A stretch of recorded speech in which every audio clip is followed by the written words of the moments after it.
साल था 2002 का। उसके पहले भारतीय क्रिकेट टीम 2000 में फिक्सिंग के भूत से उलझ चुकी थी। पर्दे के पीछे क्रिकेट की टीम में दरारें आ चुकी थी। मोहम्मद अजहरुद्दीन जैसे नाम टीम से अलग हो चुके थे। टीम की जिम्मेदारी सौरव गांगुली के कंधों पर थी और उनके साथी युवराज और कैप जैसे नए रंग रूप में थे। ऐसे में भारत के सामने थी इंग्लैंड और श्रीलंका की दोहरी चुनौती। 2002 में भारतीय दर्शकों के सामने मुंबई में एंड्रू फिलटॉप टी शर्ट लहराकर सबका खून जला चुका था। अब बारी थी भारत के लड़ाकों की। श्रीलंका और इंग्लैंड की दोहरी चुनौती का चरम क्रिकेट के मक्का कहे जाने वाले लॉर्ड्स पर अंजाम को पहुंचने को बेकरार था। तो क्या हुआ? टीम नहीं थी तो क्या हुआ? इंग्लैंड की टीम हमें एक बार हराकर अपने घमंड से भरा हुआ था। तो क्या हुआ? इतिहास भारत के पक्ष में नहीं था। इतिहास बदलने वाला था। जज्बा और पसीने से नए इतिहास लिखने को बेकरार भारतीय क्रिकेट टीम का यह कारनामा और गांगुली का टी शर्ट अमर होने वाले थे। तो क्या हुआ था उस ऐतिहासिक मैच में? आइए जानते हैं डिटेल में।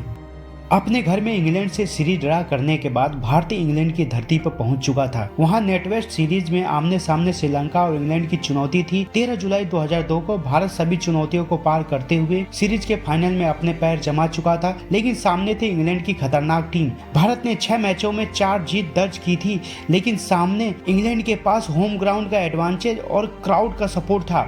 इंग्लैंड के कप्तान नासिर हुसैन ने टॉस जीतकर पहले बल्लेबाजी करने का फैसला लिया। जहीर खान ने ओपनर निक नाइन को जल्दी ही चलता कर दिया, लेकिन दूसरे ओपनर मार्कस पूरी लय में थे। मार्कस ने नासिर हुसैन के साथ दूसरे विकेट के लिए 185 रन जोड़कर इंग्लैंड के बड़े स्कोर की ओर अग्रसर कर दिया। नासिर हुसैन ने 115 और मार्कस ने 109 रन की शानदार पारी खेली। आखिरी ओवर में एंड्रू फिलटॉप ने 40 रनों की ताबड़तोड़ बल्लेबाजी कर इंग्लैंड को 5 विकेट के नुकसान पर 325 रनों तक पहुंचा दिया। उस वक्त वनडे में 300 रनों से ज्यादा रनों का टारगेट पीछा करना असंभव सा माना जाता था। डेरेन ग्राफ, एंड्रू फिलटॉप और एलेक्स टूडर जैसे तेज गेंदबाजों के सामने ये तो बहुत कठिन काम था। वीरेंद्र सहवाग और सौरव गांगुली ये तो कुछ और मन बना के इतिहास रचने आए थे। वीरेंद्र सहवाग 45 और सौरव गांगुली 60 ने पहले विकेट के लिए ताबड़तोड़ 106 रनों की साझेदारी कर भारतीय टीम को शानदार शुरुआत दिलाई, लेकिन सहवाग और गांगुली के आउट होते ही मैच में नाटकीय मोड़ आ गया। इसके बाद इंग्लिश गेंदबाजों ने दिनेश मोगिया, राहुल द्रविड़ और सचिन तेंदुलकर को सस्ते में आउट कर भारतीय टीम की कमर तोड़ दी।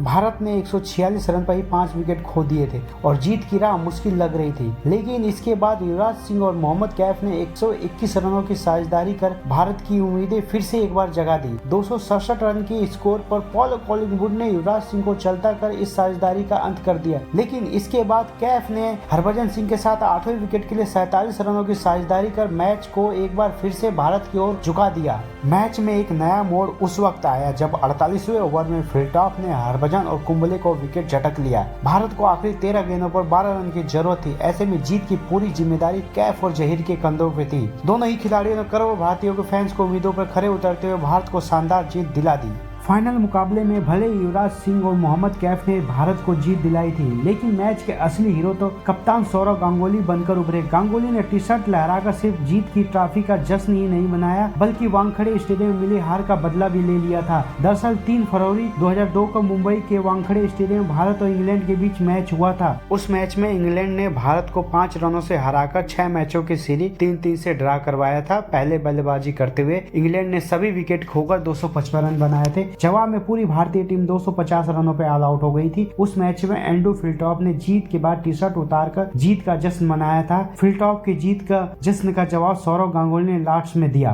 तो दोस्तों, यह थी उस ऐतिहासिक मैच की रोमांचक कहानी। यदि आपको हमारी प्रस्तुति अच्छी लगी तो इस वीडियो को लाइक करें और हमारे चैनल को जाके सब्सक्राइब कीजिए। मिलते हैं अगले वीडियो में एक और नए रोमांचक कहानी के साथ। तब तक के लिए धन्यवाद।